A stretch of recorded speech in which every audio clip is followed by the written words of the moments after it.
This is a top 10 video. I haven't done one in a little bit, but I thought I'd do something different. Today, I was wearing one of my favorite perfumes, and I realized that I only own 3 bottles from this particular house.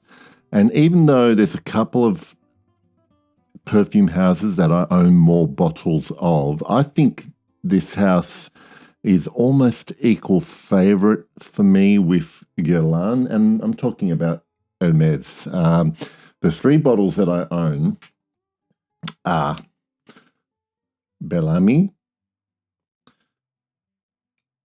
Eau d'Hermes, and the one I wore today, Equipage Geranium. So, obviously, if I'm doing a top 10, I don't own all 10 of these perfumes, but I have tried a lot of Hermes perfumes, and there's quite a few that I probably plan on getting eventually, but just because the last couple of years have been about culling my collection, curating a little bit, I'm only trying to keep, ones that I really, really want.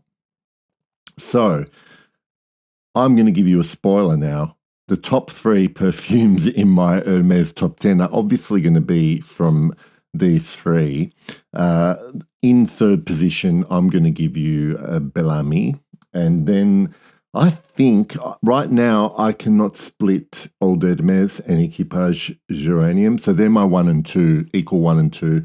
But what I thought would be interesting is that I can definitely tell you my 7 other favorite Hermes, and I'll rank them from 10 to 4, and just tell you a little bit about them. I've actually done reviews on quite a few of these ones. At number 10 is Épice Marine. This is from their Renaissance line.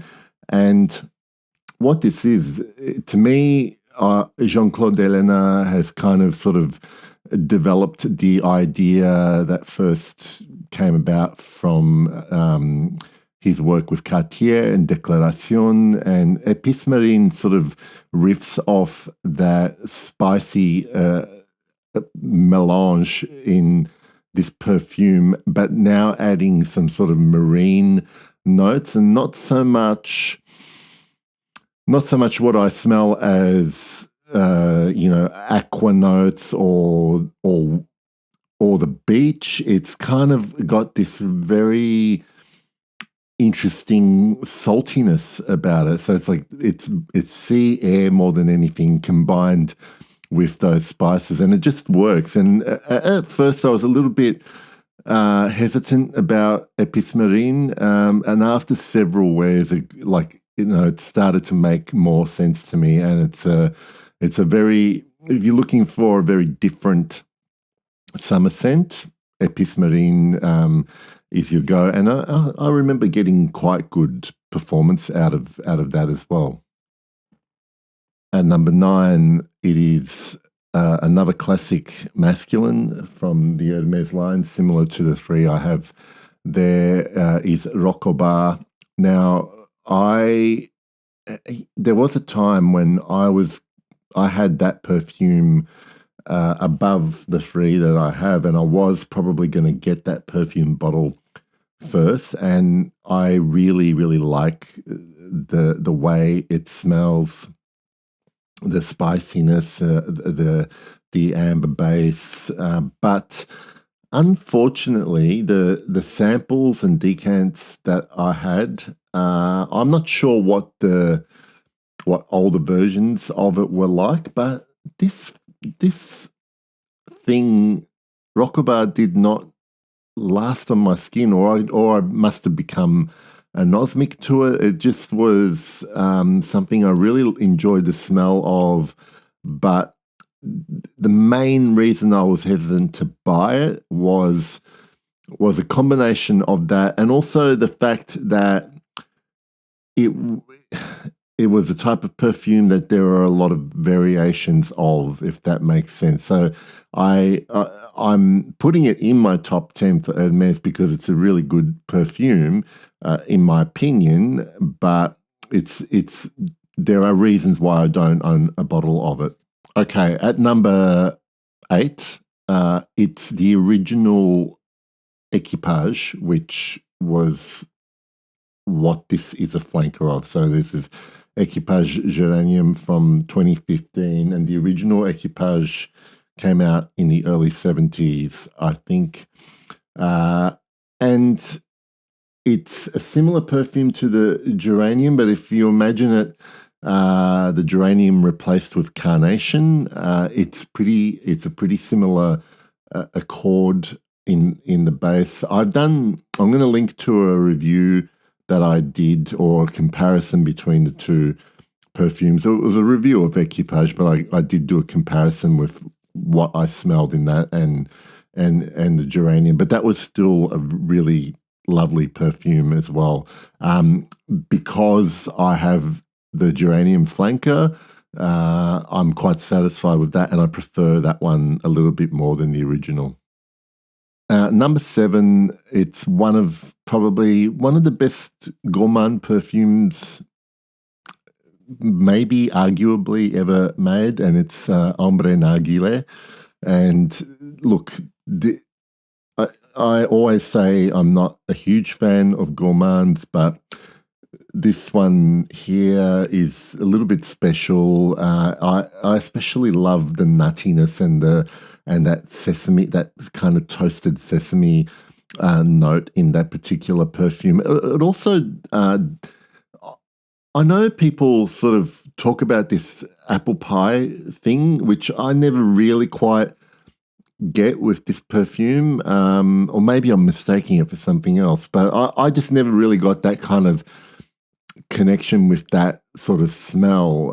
To me, yes, it's sweet and a little bit of lovely kind of sort of warm spices in there, but it's just one of the best gourmand perfumes ever created. So that's at number 7 for me.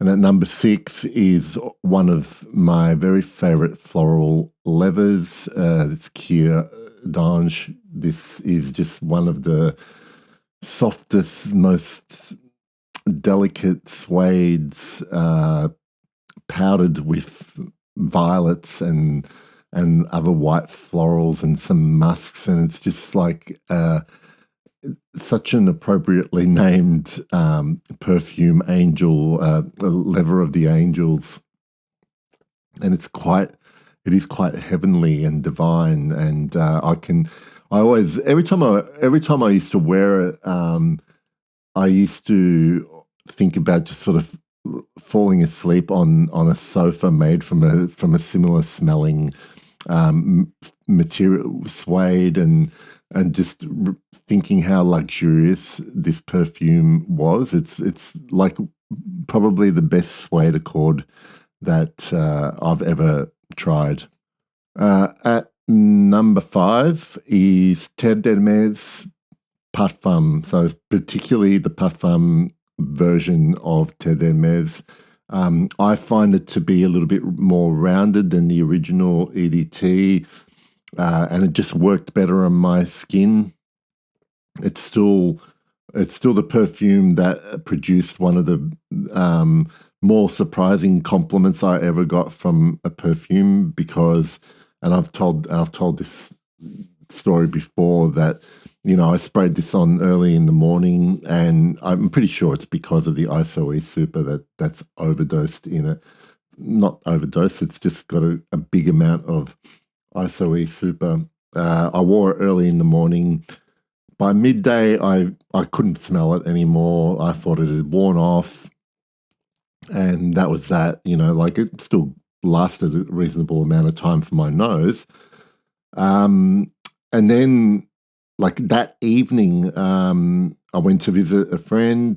They opened the door to let me in, and they obviously got a big whiff of Terre d'Hermes Parfum, because the first thing they said was, "Oh, that smells really good." So I was really surprised because I just thought it was long, long gone. And kind of a surprising one at number 4 because I haven't really spoken too much about this perfume, but this is one of those perfumes that have kind of been living in my head rent free for a while. And I'm thinking it's on my upcoming summer wish list. It's one that I really want to wear when it gets warmer. It is 24 Faubourg. Please forgive my pronunciation. Particularly the EDP variation of this perfume. It is just a really well blended fruity white floral that me saying those words out loud, I think I shouldn't be liking something like this, but I do, and on my skin it smelled, there was nothing I felt like too feminine to wear. It was just gorgeous and it's billowy. It's I don't remember it lasting too long, but when it's warmer, you have this beautiful cloud of orange blossom and jasmine and a bit of ripe fruitiness about it, and it's just a beautiful, beautiful perfume. So they are my 10 favorite Hermes, 7 to 4, and I obviously own 1, 2, and 3. I will get some more.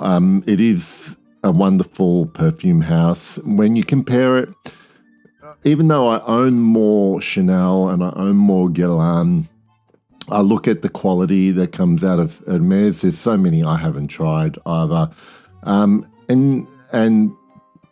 when I compare them to Chanel, the pricing is actually seems more reasonable to me. So Chanel is slightly pricier.